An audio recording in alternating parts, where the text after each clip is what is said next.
بسم اللہ الرحمن الرحیم۔ السلام علیکم سامعین۔ کتاب ترجمہ نہج البلاغہ جس کے مؤلف مولانا مفتی جعفر حسین قبلہ ہیں، اور یہ پلیٹ فارم ہے، میں ہمیشہ کہتی ہوں خوبصورت پلیٹ فارم ہے کاشانِ بصیرت کا، جہاں پہ ہم بہت خوبصورت اور مستند کتابوں کو مل کر پڑھتے ہیں، اور یہ انتہائی پیاری خوبصورت کیا کہوں، میرے پاس الفاظ نہیں ہیں، میں تلاش کرنا چاہوں تو میری وکیبلری نہیں ہے۔ قرآن کے بعد جس کتاب کو ہم جس کی طرف دیکھتے ہیں وہ کتاب میرے ہاتھوں میں ہے، اور وہ کتاب میں اور آپ مل کر پڑھ رہے ہیں، اور یہ پارٹ نمبر 72، اور جہاں پر ہم پیج نمبر 751 پر ہیں، اور انتہائی اہم جو مولا کا جو ہم اس وقت مکتوب پڑھ رہے ہیں، اس میں سے یہ جو مکتوب ہے جس کو عہد نامہ کے نام سے ہے 53 نمبر، جو کہ دستاویز جو کہ مالک اشتر کے لیے مولا نے تحریر فرمائی تھی کہ جب محمد ابن ابی بکر کے حالات بگڑ جانے پر انہیں مصر اور اس کے اطراف کی حکومت ان کے سپرد کی تھی۔ تو یہ ایک طویل عہد نامہ ہے، اور امیر المومنین علیہ السلام کے جو توقیات میں یہ سب سے زیادہ محاسن پر مشتمل ہے، اور ہم وہ خوش نصیب لوگ ہیں کہ جن کے پاس یہ ورثہ ہے جو کہ ہمارے لیے ہر موقع پر مشعل راہ ہے، اور ہم اس کو پڑھتے ہوئے پہنچ گئے ہیں پیج 751 پہ، اور اب ہم پڑھنے جا رہے ہیں کہ جہاں پر ہم نے چھوڑا تھا، اور وہ بھی میں تھوڑا سا پڑھ دیتی ہوں۔ ہم نے یہاں پہ اس چیز کو مکمل کیا تھا پچھلے پارٹ میں کہ چوتھا حکومت کے وہ عمال، یہاں سے پڑھ لیتے ہیں کہ اور تمہیں معلوم ہونا چاہیے کہ رعایا میں کئی طبقے ہوتے ہیں جن کی سود و بہبود ایک دوسرے سے وابستہ ہوتی ہے، اور وہ ایک دوسرے سے بے نیاز نہیں ہو سکتے۔ ان میں سے ایک طبقہ وہ ہے جو اللہ کی راہ میں کام آنے والے فوجیوں کا ہے، دوسرا طبقہ وہ ہے جو عمومی و خصوصی تحریروں کا کام انجام دیتا ہے، تیسرا انصاف کرنے والے قضات کا ہے، چوتھا حکومت کے وہ عمال جن سے امن اور انصاف قائم ہوتا ہے، پانچواں خراج دینے والے مسلمان اور جزیہ دینے والے ذمیوں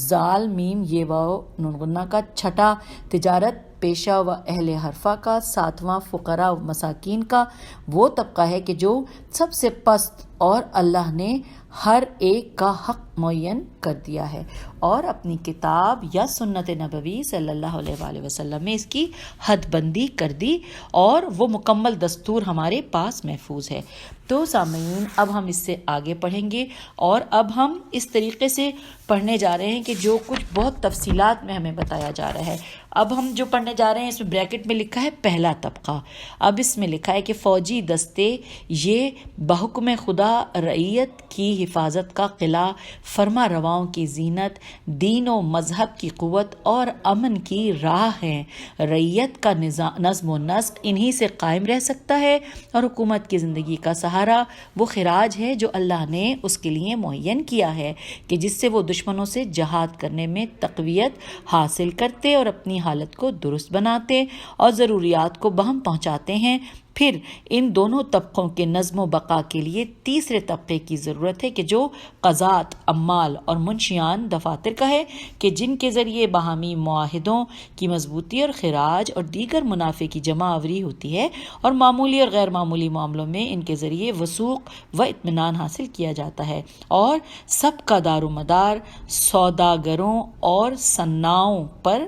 ہے کہ وہ ان کی ضروریات کو فراہم کرتے ہیں، بازار لگاتے ہیں، اور اپنی کاوشوں سے ان کی ضروریات کو مہیا کر کے انہیں خود مہیا کرنے سے آسودہ کر دیتے ہیں۔ اس کے بعد پھر فقیروں اور ناداروں کا طبقہ ہے جن کی اعانت و دستگیری ضروری ہے۔ اللہ تعالیٰ نے ان سب کے گزارے کی صورتیں پیدا کر رکھی ہیں، اور ہر طبقے کا حاکم پر حق قائم ہے کہ وہ ان کے لیے اتنا مہیا کرے کہ جو ان کی حالت درست کر سکے، اور حاکم خدا کہ ان تمام ضروری حقوق سے عہدہ برا نہیں ہو سکتا مگر اسی صورت میں کہ پوری طرح کوشش کرے، پیج 752، پوری طرح کوشش کرے اور اللہ سے مدد مانگے اور اپنے کو حق پر ثابت و برقرار رکھے، اور چاہے اس کی طبیعت پر آسان ہو یا دشوار، بہرحال اس کو برداشت کرے۔ فوج کا سردار اس کو بنانا جو اپنے اللہ کا اور اپنے رسول صلی اللہ علیہ وآلہ وسلم کا اور تمہارے امام کا سب سے زیادہ خیر خواہ ہو، سب سے زیادہ پاک دامن ہو اور بردباری میں نمایاں ہو، جلد غصے میں نہ آ جاتا ہو، عذر معذرت پر مطمئن ہو جاتا ہو، کمزوروں پر رحم کھاتا ہو اور طاقتوروں کے سامنے اکڑ جاتا ہو، نہ بدخوئی اسے جوش میں لے آتی ہو اور نہ پست ہمتی اسے بٹھا دیتی ہو۔ پھر ایسا ہونا چاہیے کہ تم بلند خاندان، نیک گھرانے اور عمدہ روایات رکھنے والوں اور ہمت و شجاعت اور جود و سخاوت کے مالکوں سے اپنا ربط و ضبط بڑھاؤ، کیونکہ یہی لوگ بزرگیوں کا سرمایہ اور نیکیوں کا سرچشمہ ہوتے ہیں۔ پھر ان کے حالات کی اس طرح دیکھ بھال کرنا جس طرح ماں باپ اپنی اولاد کی دیکھ بھال کرتے ہیں۔ اگر ان کے ساتھ کوئی ایسا سلوک کرو کہ جو ان کی تقویت کا سبب ہو تو اسے بڑا نہ سمجھنا اور اپنے کسی معمولی سلوک کو بھی غیر اہم نہ سمجھنا کہ اسے چھوڑ بیٹھو، کیونکہ اس حسن سلوک سے ان کی خیر خواہی کا جذبہ ابھرے گا اور حسن اعتماد میں اضافہ ہوگا، اور اس خیال سے کہ تم نے ان کی بڑی ضرورتوں کو پورا کر دیا ہے، کہیں ان کی چھوٹی ضرورتوں سے آنکھ بند نہ کر لینا، کیونکہ یہ چھوٹی قسم کی مہربانی کی بات بھی اپنی جگہ فائدہ بخش ہوتی ہے، اور وہ بڑی ضرورتیں اپنی جگہ اہمیت رکھتی ہیں۔ پیج 753 اہمیت رکھتی ہیں، اور فوجی سرداروں میں تمہارے یہاں وہ بلند منزلت سمجھا جائے جو فوجیوں کی اعانت میں برابر کا حصہ لیتا ہو اور اپنے روپے پیسے سے اتنا سلوک کرتا ہو کہ جس سے ان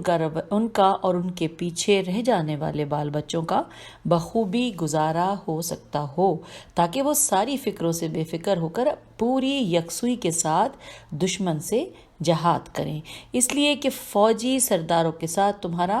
مہربانی سے پیش آنا ان کے دلوں کو تمہاری طرف موڑ دے گا۔ حکمرانوں کے لیے سب سے بڑی آنکھوں کی ٹھنڈک اس میں ہے کہ شہروں میں عدل و انصاف برقرار رہے اور رعایا کی محبت ظاہر ہوتی رہے، اور ان کی محبت اسی وقت ظاہر ہوا کرتی ہے کہ جب ان کے دلوں میں میل نہ ہو، اور ان کی خیر خواہی اسی صورت میں ثابت ہوتی ہے کہ وہ اپنے حکمرانوں کے گرد حفاظت کے لیے گھیرا ڈالے رہیں، ان کا اقتدار سر پڑا بوجھ نہ سمجھیں اور نہ ان کی حکومت کے خاتمے کے لیے گھڑیاں گنیں۔ لہٰذا ان کی امیدوں میں وسعت و کشائش رکھنا، انہیں اچھے لفظوں سے سراہتے رہنا اور ان میں کہ اچھی کارکردگی دکھانے والوں کے کارناموں کا تذکرہ کرتے رہنا، اس لیے کہ ان کے اچھے کارناموں کا ذکر بہادروں کو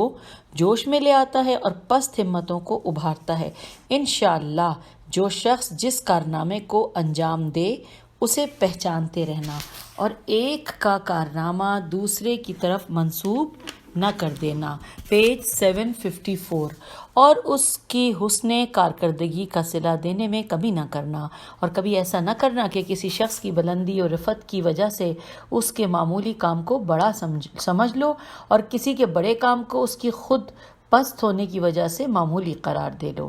اگلا پیراگراف ہے کہ جب ایسی مشکلیں تمہیں پیش آئیں کہ جن کا حل نہ ہو سکے، اور ایسے معاملات کہ جو مشتبہ میم شین تے بے ہے مشتبہ ہو جائیں، تو ان میں اللہ اور رسول صلی اللہ علیہ وآلہ وسلم کی طرف رجوع کرو، کیونکہ خدا نے جن لوگوں کو ہدایت کرنا چاہی ہے ان کے لیے فرمایا ہے انورٹڈ کاما اے ایمان والوں،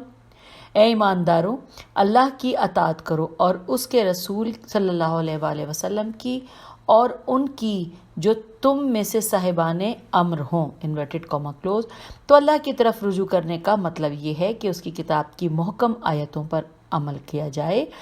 اور رسول صلی اللہ علیہ وآلہ وسلم کی طرف رجوع کرنے کا مطلب یہ ہے کہ آپ کے ان متفق علیہ ارشادات پر عمل کیا جائے جن میں کوئی اختلاف نہیں۔ پھر یہ کہ لوگوں کے معاملات کا فیصلہ کرنے کے لیے ایسے شخص کو منتخب کرو جو تمہارے نزدیک تمہاری رعایا میں سب سے بہتر ہو، جو واقعات کی پیچیدگیوں سے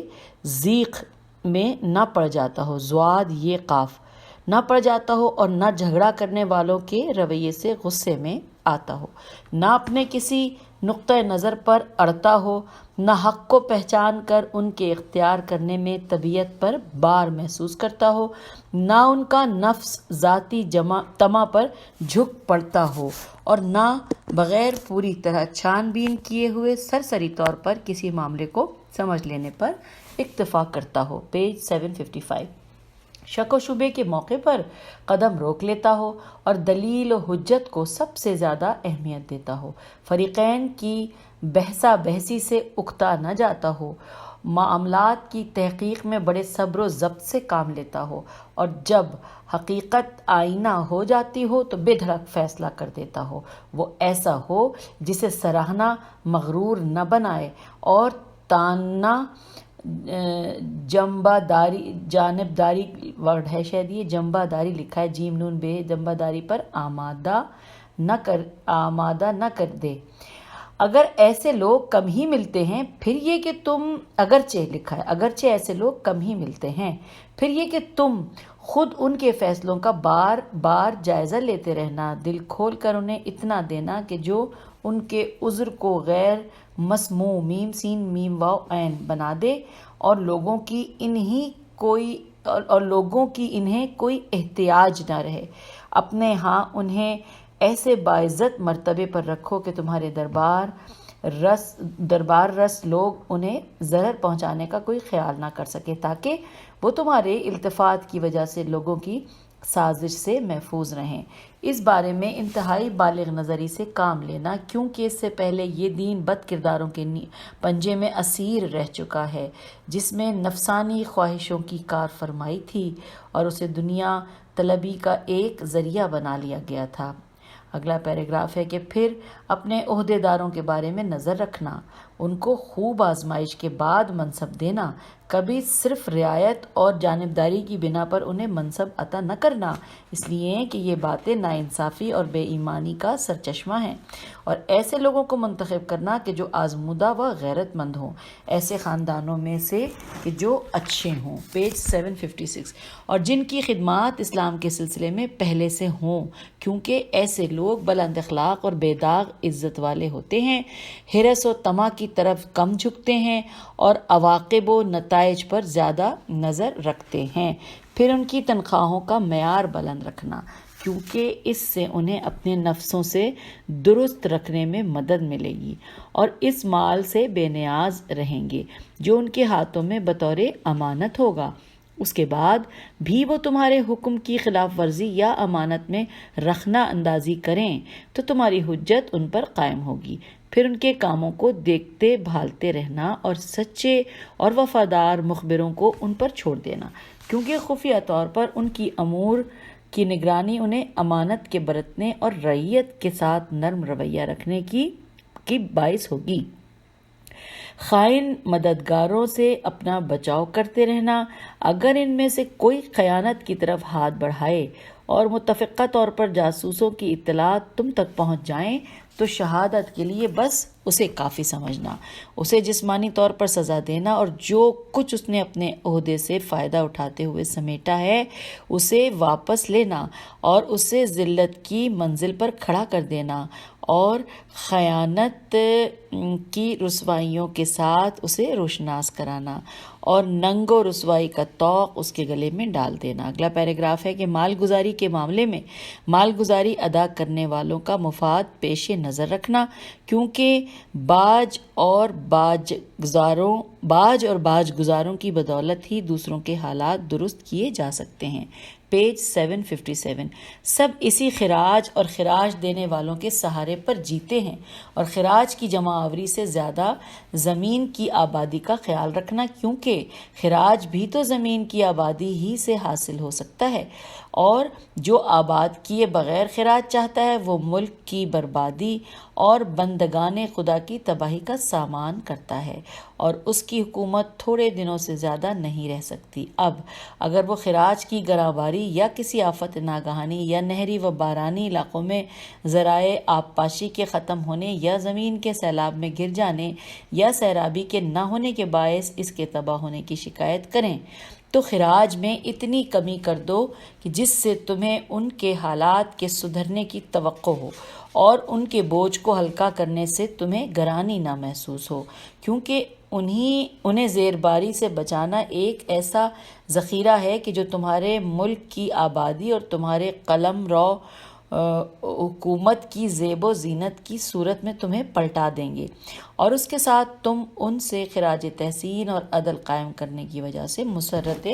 بے پایاں بھی حاصل کر سکو گے، اور اپنے اس حسن سلوک کی وجہ سے کہ جس کا ذخیرہ تم نے ان کے پاس رکھ کر دیا ہے، تم آڑے وقت پر ان کی قوت کے بلبوتے پر بھروسہ کر سکو گے، اور رحم درافت کے جلو میں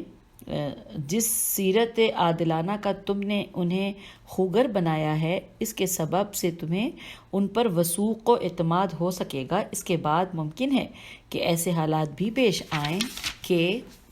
پیج 758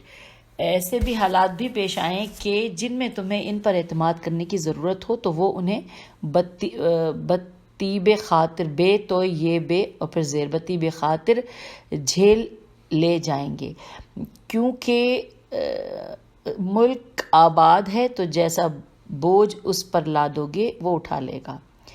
اور زمین کی تباہی تو اس سے آتی ہے کہ کاشتکاروں کے ہاتھ تنگ ہو جائیں، اور ان کی تنگ دستی اس وجہ سے ہوتی ہے کہ حکام مال و دولت کے سمیٹنے پر تل جاتے ہیں اور انہیں اپنے اقتدار کے ختم ہونے کا کھٹکا لگا رہتا ہے، اور عبرتوں سے بہت کم فائدہ اٹھانا چاہتے ہیں۔ اگلا پیراگراف ہے، پھر یہ کہ اپنے منشیان دفاتر کی اہمیت پر نظر رکھنا، اپنے معاملات ان کے سپرد کرنا جو ان میں بہتر ہوں، اور اپنے ان فرامین کو جن میں مخفی تدابیر اور مملکت کے رموز و اسرار درج ہوتے ہیں، خصوصیت کے ساتھ ان کے حوالے کرنا جو سب سے زیادہ اچھے اخلاق کے مالک ہوں، جنہیں اعزاز کا حاصل ہونا سرکش نہ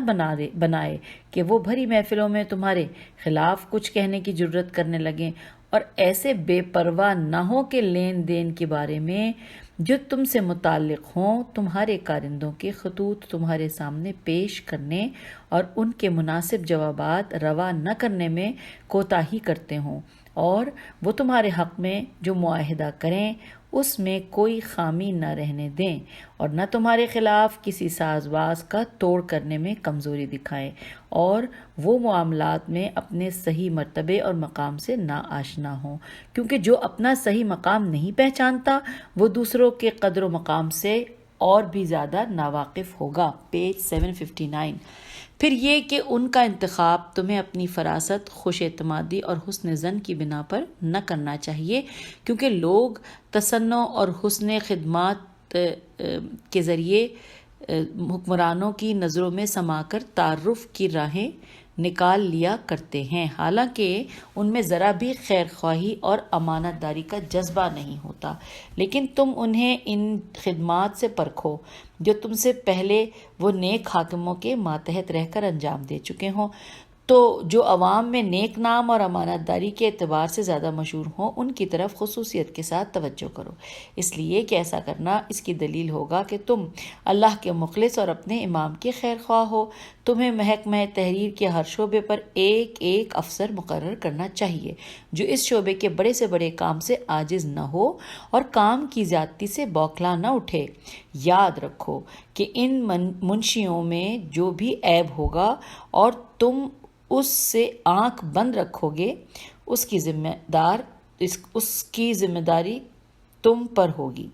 اگلا پیراگراف ہے کہ پھر تمہیں تاجروں اور صناعوں کے خیال اور ان کے ساتھ اچھے برتاؤ کی ہدایت کی جاتی ہے، اور تمہیں دوسروں کو ان کے متعلق ہدایت کرنا ہے، خواہ وہ ایک جگہ رہ کر بیوپار کرنے والے ہوں یا پھیری لگا کر بیچنے والے ہوں، یا جسمانی مشقت و مزدوری یا دستکاری سے کمانے والے ہوں، کیونکہ یہی لوگ منافع کا سرچشمہ اور ضروریات کے مہیا کرنے کا ذریعہ ہوتے ہیں۔ یہ لوگ ان ضروریات کی خشکیوں اور تریوں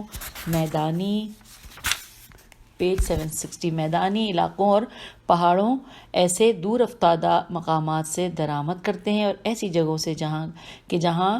لوگ پہنچ نہیں سکتے اور نہ وہاں جانے کی ہمت کر سکتے ہیں۔ یہ لوگ امن پسند اور صلح جو ہوتے ہیں، ان سے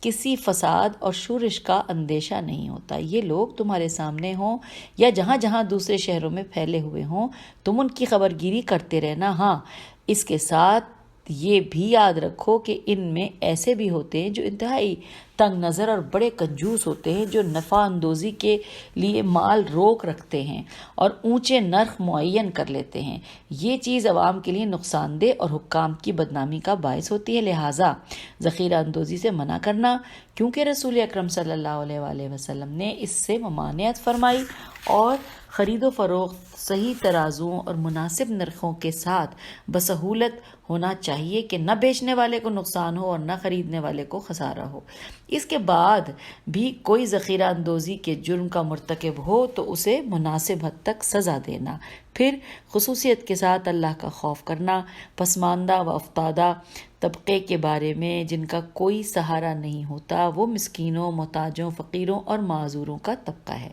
ان میں کچھ تو ہاتھ پھیلا کر مانگنے والے ہوتے ہیں اور کچھ کی صورت سوال ہوتی ہے۔ اللہ کی خاطر ان بے کسوں کے بارے میں اس حق کی حفاظت کرنا جس کا اس نے تمہیں ذمہ دار بنایا ہے۔ پیج 761۔ ذمہ دار بنایا ہے، ان کے لیے ایک حصہ بیت المال سے معین کر دینا اور ایک حصہ ہر شہر کے اس غلے میں سے دینا جو اسلامی غنیمت کی زمینوں سے حاصل ہوا ہو، کیونکہ اس میں دور والوں کا اتنا ہی حصہ ہے جتنا نزدیک والوں کا ہے، اور تم ان سب کے حقوق کی نگہداشت کے ذمہ دار بنائے گئے ہو، لہٰذا تمہیں دولت کی سرمستی ان سے غافل نہ کر دے، کیونکہ کسی معمولی بات کو اس لیے نظر انداز نہیں کیا جائے گا کہ تم نے بہت سے اہم کاموں کو پورا کر دیا ہے، لہٰذا اپنی توجہ ان سے نہ ہٹانا اور نہ تکبر کے ساتھ ان کی طرف سے اپنا رخ پھیرنا، اور خصوصیت کے ساتھ خبر رکھو ایسے افراد کی جو تم تک پہنچ نہیں سکتے، جنہیں آنکھیں دیکھنے سے کراہت کرتی ہوں گی اور لوگ انہیں حقارت سے ٹھکراتے ہوں گے۔ تم ان کے لیے اپنے کسی بھروسے کے آدمی کو جو خوف خدا رکھنے والا اور متواضع ہو مقرر کر دینا کہ وہ ان کے حالات تم تک پہنچاتا رہے، پھر ان کے ساتھ وہ طرز عمل اختیار کرنا جس سے کہ قیامت کے روز اللہ کے سامنے حجت پیش کر سکو، کیونکہ رعیت میں دوسروں سے زیادہ یہ انصاف کے محتاج ہیں، اور یوں تو سبھی ایسے ہیں کہ تمہیں ان کے حقوق سے عہدہ برا ہو کر اللہ کے سامنے سرخرو ہونا ہے۔ اور دیکھو یتیموں اور سال خوردہ بوڑھوں کا خیال رکھنا کہ جو نہ کوئی سہارا رکھتے ہیں اور نہ سوال کے لیے اٹھتے ہیں، اور یہی وہ کام ہے جو حکام پر گراں گزرتا ہے۔ ہاں، خدا ان لوگوں کے لیے جو عقبہ کے طلبگار رہتے ہیں ان کی گرانیوں کو ہلکا کر دیتا ہے۔ پیج 762۔ ہلکا کر دیتا ہے اور وہ اسے اپنی ذات پر جھیل لے جاتے ہیں، اور اللہ نے جو ان سے وعدہ کیا ہے اس کی سچائی پر بھروسہ رکھتے ہیں۔ اگلا پیراگراف ہے کہ اور تم اپنے اوقات کا ایک حصہ حاجت مندوں کے لیے معین کر دینا، جس میں سب کام چھوڑ کر انہی کے لیے مخصوص ہو جانا، اور ان کے لیے ایک عام دربار کرنا، اور اس میں اپنے پیدا کرنے والے اللہ کے لیے تواضع و انکساری سے کام لینا، اور فوجیوں، نگہبانوں اور پولیس والوں کو ہٹا دینا تاکہ کہنے والے بے دھڑک کہہ سکیں، کیونکہ میں نے رسول صلی اللہ علیہ وآلہ وسلم کو کئی موقعوں پر فرماتے سنا ہے، اس قوم میں پاکیزگی نہیں آ سکتی جس میں کمزوروں کو کھل کر طاقتوروں سے حق نہیں دلایا جاتا۔ پھر یہ کہ اگر ان کے تیور بگڑیں یا صاف صاف مطلب نہ کہہ سکیں تو اسے برداشت کرنا، اور تنگ دلی اور نخوت کو ان کے مقابلے میں پاس نہ آنے دینا، اس کی وجہ سے اللہ تم پر اپنی رحمت کے دامنوں کو پھیلا دے گا اور اپنی فرما برداری کا تمہیں ضرور اجر دے گا۔ اور جو حسن سلوک کرنا اس طرح کے چہرے پر شکن نہ آئے، اور نہ دینا تو اچھے طریقے سے عذر خواہی کر لینا۔ اگلا پیراگراف ہے کہ پھر کچھ امور ایسے ہیں کہ جنہیں خود تم ہی کو انجام دینا چاہیے۔ ان میں سے ایک حکام کے ان مراسلات کا جواب دینا ہے جو تمہارے منشیوں کے بس میں نہ ہوں، اور ایک لوگوں کی حاجتیں جب تمہارے سامنے پیش ہوں اور تمہارے عملے کے ارکان ان سے جی چرائیں تو خود انہیں انجام دینا ہے۔ پیج 763۔ تو خود انہیں انجام دینا ہے، روز کا کام اسی روز ختم کر دیا کرو، کیونکہ ہر دن اپنے ہی کام کے لیے مخصوص ہوتا ہے، اور اپنے اوقات کا بہتر و افضل حصہ اللہ کی عبادت کے لیے خاص کر دینا۔ اگرچہ وہ تمام کام بھی اللہ ہی کے لیے ہیں، جب نیت بخیر ہو ان سے رعیت کی خوشحالی ہوگی۔ اگلا پیراگراف ہے کہ ان مخصوص اشغال میں سے کہ جن کے ساتھ تم سلوک کے ساتھ اللہ کے لیے اپنی دینی فریضے کو ادا کرتے ہو، ان واجبات کی انجام دہی ہونا چاہیے جو اس کی ذات سے مخصوص ہیں۔ تم شب و روز کے اوقات میں اپنی جسمانی طاقتوں کا کچھ حصہ اللہ کے سپرد کر دو، اور جو عبادت بھی تقریب الہی کی غرض سے بجا لانا ایسی ہو کہ نہ اس میں کوئی خلل ہو اور نہ کوئی نقص، چاہے اس میں تمہیں کتنی جسمانی زحمت اٹھانا پڑے۔ اور دیکھو،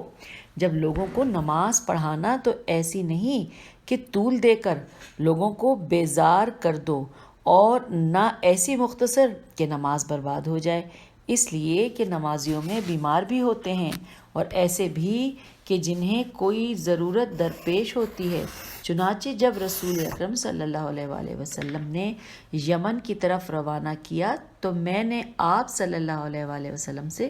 دریافت کیا کہ انہیں نماز کس طرح پڑھاؤں، تو فرمایا کہ جیسی ان میں کے سب سے زیادہ کمزور اور ناتواں کی نماز ہو سکتی ہے، اور تمہیں مومنوں کے حال پر مہربان ہونا چاہیے۔ اور اب ہم پیج نمبر 763 کی طرف جا رہے ہیں۔ اس کے بعد یہ خیال پیج نمبر 764، اس کے بعد یہ خیال رہے کہ رعایا سے عرصے تک روپوشی اختیار نہ کرنا، کیونکہ حکمرانوں کا رعایا سے چھپ کر رہنا اس طرح کی تنگ دلی اور معاملات سے بے خبر رہنے کا سبب ہے، اور یہ روپوشی انہیں بھی ان امور پر مطلع ہونے سے روکتی ہے کہ جن سے وہ ناواقف ہیں، جس کی وجہ سے بڑی چیز ان کی نگاہ میں چھوٹی اور چھوٹی چیز بڑی اچھائی برائی اور برائی اچھائی ہو جایا کرتی ہے، اور حق باطل کے ساتھ مل جل جاتا ہے، اور حکمران بھی آخر ایسا ہی بشر ہوتا ہے جو ناواقف رہے گا ان معاملات سے جو لوگ اس سے پوشیدہ کرے، اور حق کی پیشانی پر کوئی نشان نہیں ہوا کرتے کہ جس کے ذریعے جھوٹ سے سچ کی قسموں کو الگ کر کے پہچان لیا جائے۔ اور پھر تم دو ہی طرح کے آدمی ہو سکتے ہو، یا تو تم ایسے ہو کہ جو تمہارا نفس حق کی ادائیگی کے لیے آمادہ ہے، تو پھر واجب حقوق ادا کرنے اور اچھے کام کر گزرنے سے منہ چھپانے کی ضرورت ہی کیا، سوالیہ نشان۔ اور یا تم ایسے ہو کہ لوگوں کو تم سے کورا جواب ہی ملنا ہے،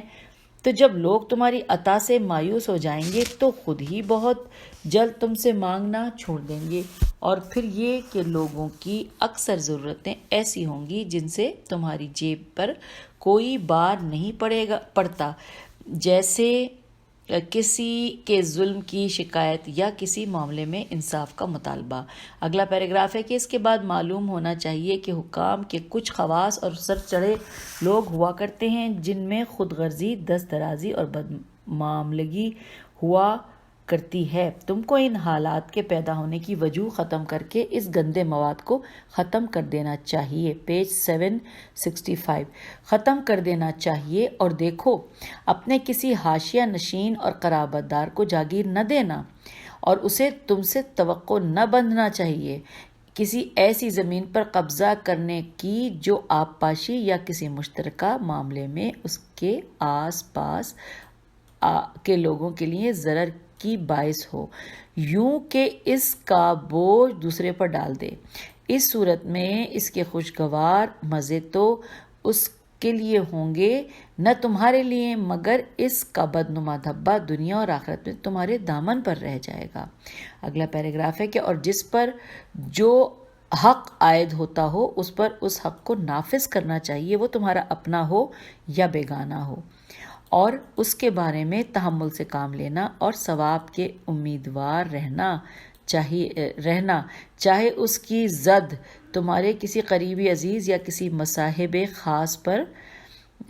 کیسی ہی پڑی ہو، اس میں تمہاری طبیعت کو جو گرانی محسوس ہو اس کے اخروی نتیجے کو پیش نظر رکھنا کہ اس کا انجام بہرحال اچھا ہوگا، اور اگر رعیت کو تمہارے بارے میں کبھی یہ بدگمانی ہو جائے کہ تم نے اس پر ظلم و زیادتی کی ہے تو اپنے عذر کو واضح طور پر پیش کر دو، اور عذر واضح کر کے ان کے خیالات کو بدل دو۔ اس سے تمہارے نفس کی تربیت ہوگی اور رعایا پر مہربانی ثابت ہوگی۔ اس عذر آوری سے ان کو حق پر استوار کرنے کا مقصد تمہارا پورا ہوگا۔ پیج 765 پر ہم ابھی یہ آڈیو کو ہم اختتام کرتے ہیں، کیونکہ ابھی خطبہ تھوڑا سا باقی ہے، جو مولا کا ابھی یہ خط ہے یہ ابھی تھوڑا سا باقی ہے، تو ہم انشاءاللہ اگلی آڈیو میں مل کر پڑھیں گے یہاں پر۔ تو اجازت دیجیے، خدا حافظ، فی امان اللہ۔